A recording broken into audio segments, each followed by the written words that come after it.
So firstly, apologies, I haven't posted for a little while on this channel. Things have been absolutely crazy with work, COVID, moving house, and just the general nuts world that we live in. But something that came across my desk recently really worries me, and we need to work together to make sure that what's currently being planned isn't what's rolled out in the latest genius piece of government policy making. So I've done videos before on BTEC qualifications and the different ways in which universities approach students from a BTEC background who a lot of the time are from working class, underrepresented communities and might well be the first in their family to go into higher education.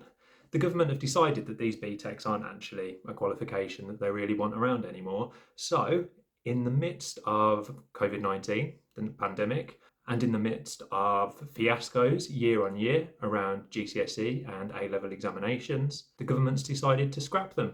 What they're proposing is they're being replaced with T-level qualifications. If you don't know what T-levels are, then I did a video on it a little while ago, but it's also worth checking out because they are likely to be a big one that you should be considering post-16 for your study, really. But because the government want loads of people to take T-levels, they're trying to take away the BTEC qualification.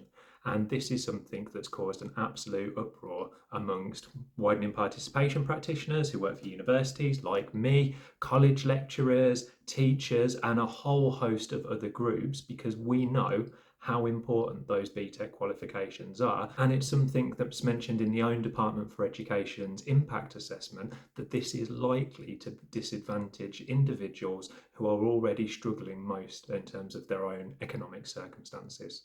So it really begs the question, why on earth are they doing it at all? Firstly, that's a big question for me anyway. But secondly, why on earth are they doing it now at the moment, when we've had 2 years of the gap between the richest and the poorest growing bigger and bigger? We've had families not being able to feed their kids on school meals. We've had students not being able to access the education that they deserve. Why on earth would you decide to drive through this reform now? And why on earth would you put together a timeline that meant that you expected it to be happening within a couple of years? It doesn't make sense to me, it doesn't make sense to college principals, it doesn't make sense to large qualification providers, and the reason for that is because it's fundamentally unfair and we need to do something about this.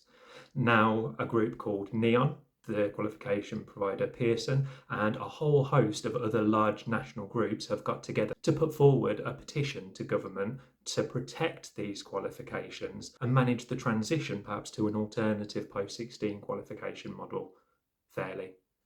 A number of practitioners and researchers have spent years fighting for BTEC students to be given the same transparency when it comes to university admissions and to be treated the same as their A-level counterparts. And that's been a real challenge because there are lots of students for whom BTECs are the most suitable qualification. What happens if all of those qualifications are removed and they're left without that choice? I've dropped a link to the petition in the description of this video. Please give it a sign and please share it if you're a professional amongst your colleagues in schools and colleges, if you're working in education or at universities. If you're a student watching this, then please sign that petition, especially if you're a BTEC student and you love your course and your qualification and you don't want that option to be removed for other people. Sign it and share it with all of your friends and get them to do the same. We need to get about 100,000 signatures on this if we're going to have the chance of it getting properly discussed in Parliament, and the MPs and policymakers who are ramrodding this through at the minute to pause, take a breath and really think about the consequences.